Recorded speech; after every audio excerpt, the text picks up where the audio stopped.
ఈ దిన వాగ్దానము కీర్తనలు 147:3. గుండె చెదిరి వారిని ఆయన బాగు చేయవాడు, వారి గాయములు కట్టువాడు. ఎంత గొప్ప వాగ్దానాన్ని దేవుడు మనకి ఈ దినము అనుగ్రహిస్తూ ఉన్నారండి. దేవుడు ఏమంటున్నారంటే, గుండె చెదిరిన వారికి ఆయన బాగు చేయువాడు, వారి గాయములు కట్టువారు అంటున్నారు.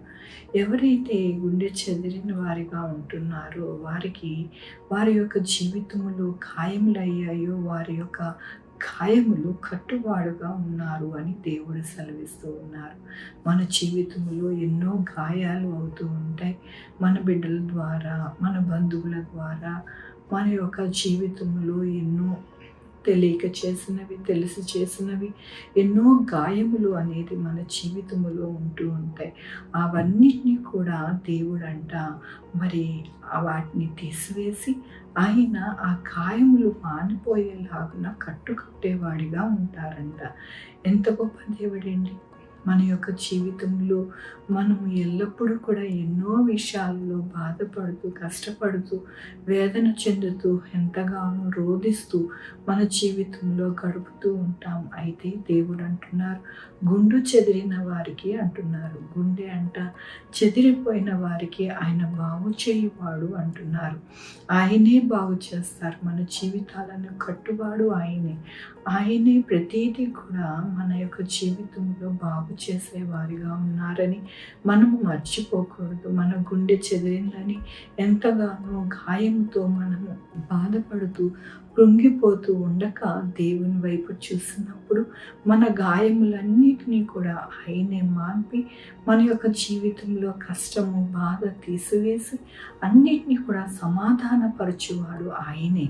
కాబట్టి మన జీవితంలో కృంగిపోక మనము దేవుని వైపు చూసినప్పుడు మన జీవితంలో ఆదరణ దొరుకుతుంది, సంతోషం దొరుకుతుంది, ఆనందము దొరుకుతుంది, ఓదార్పు దొరుకుతుంది. కాబట్టి మన యొక్క జీవితంలో ఆయన వాక్యాన్ని చదువుకుంటూ ఆయనకి ప్రార్థన చేసుకుంటూ ఉంటే కనుక మనకి ఎటువంటి గాయమైనప్పటికీ కూడా ఆ గాయములన్నింటినీ కూడా మాన్పి మన జీవితంలో సంతోషము, సమాధానమును కలగజేసి మన గుండెని అనగా ఆత్మీయమైన గుండెని, అలాగే ఈ లోకంలో ఉన్న శారీరకమైన గుండెని కూడా ఆయన బాగు చేయగలరు. ప్రతి పరిస్థితిని చక్కదిద్దగలరనే నిరీక్షణ కలిగి జీవించాలని దినము దేవుడు మాట్లాడుతూ ఉన్నారు.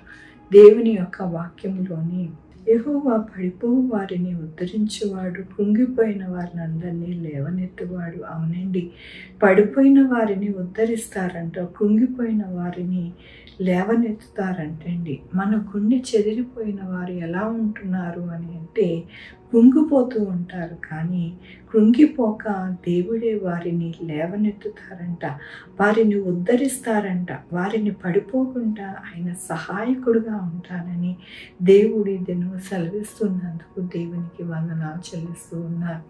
ఈ దినము నా పుట్టినరోజు, పెళ్లి రోజు, అనేక శుభదినములు చేసుకుంటున్న వారందరికీ కూడా నిండారుగా శుభాకాంక్షలు తెలియజేస్తూ ఉన్నానండి. మీ జీవితంలో దేవుని యొక్క కృప, ఆయన ఆదరణ, ఆయన దీవెన మీకు కలుగునుగాక. ప్రార్థించుకుందామండి. యెహోవా దేవా, నా తండ్రి, నా ప్రభా, మీ కృపా కనికరాన్ని బట్టి నీకు వందనాలు, స్తుతులు, స్తోత్రం చెల్లించుకుంటున్నాను. గొప్ప దేవుడుగా మీరు ఉన్నారు, మీకు వందనాలు. గుండె చెదిరిన వారికి, గాయమైన వారికి నాయన నా తండ్రి మీరే బాగు చేసే దేవుడు.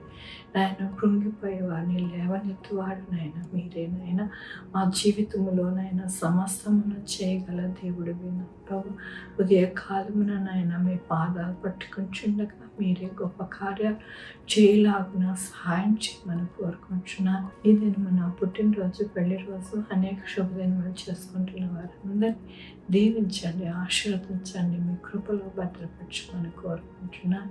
వారికి రావాల్సిన బహుమానము దయచేయండి. నా ప్రభు, మా కొరకు ప్రార్థించమన్న వారిని, వారి బిడ్డల భవిష్యత్తు, వారి ఆరోగ్యములు, వారి చేపనులు, వారి యొక్క వ్యాపారములు, వారి ఉద్యోగములు, వారి చేతి వృత్తులు అన్నింటినీ కూడా దీవించండి, పరీక్షలు తెచ్చాను నాయన. Sugar, BP, thyroid, heart problem, kidney problem, AIDS, cancer, నరాల బలహీనత, పెరాలసిస్, గ్యాస్ట్రిక్ ట్రబుల్, ప్రతి విధమైన అనారోగ్యాన్ని తీసివేసి స్వస్థపరిచి నేను అన్నారు నాయన. మీ కృపను వేడుకుంటున్నాను, సహాయం చేయండి.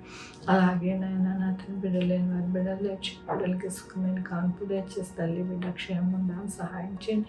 108లో నాయన వెళ్తున్న ప్రతి ఒక్కరిని నాయన బాగు చేయండి, ఆరోగ్యపరచండి నాయన, సహాయం చేయండి నా ప్రభా. ఎవరికైతే ఆపరేషన్స్ చేస్తూ ఉన్నారో వారందరూ మంచిగా ఆపరేషన్ జరిగి కోలుకోవడానికి సహాయం చేయండి నా ప్రభా. ఎవరైతే నా ప్రభా మిమ్మల్ని వేడుకుంటున్నారో వారి యొక్క మొరను ఆలకించి వారికి సహాయం చేయండి నా ప్రభా. హాస్పిటల్లో ఉన్న బిడ్డల్ని నాయన చక్కగా తేరుకోవడానికి సహాయం చేయండి నా ప్రభా. ఎవరికైతే ఆర్థిక పరిస్థితి బాగోలేదు వారికి మంచిగా ఆర్థిక పరిస్థితి ఉండడానికి సహాయం చేయండి. ఉద్యోగాలు లేని వారికి ఉద్యోగాలు తెచ్చండి, ఉద్యోగాలు పోకుండా సహాయం చేయమని కోరుకుంటూ నా ప్రభు నా రక్షణ యేసుక్రీస్తు పరిశుద్ధమైన నామమున అడిగి వేడుకుంటున్నాను తండ్రి, ఆమేన్. తండ్రి, కుమార, పరిశుద్ధాత్మ సదాకాలం మనకి తోడై ఉండును గాక, ఆమేన్. God bless you.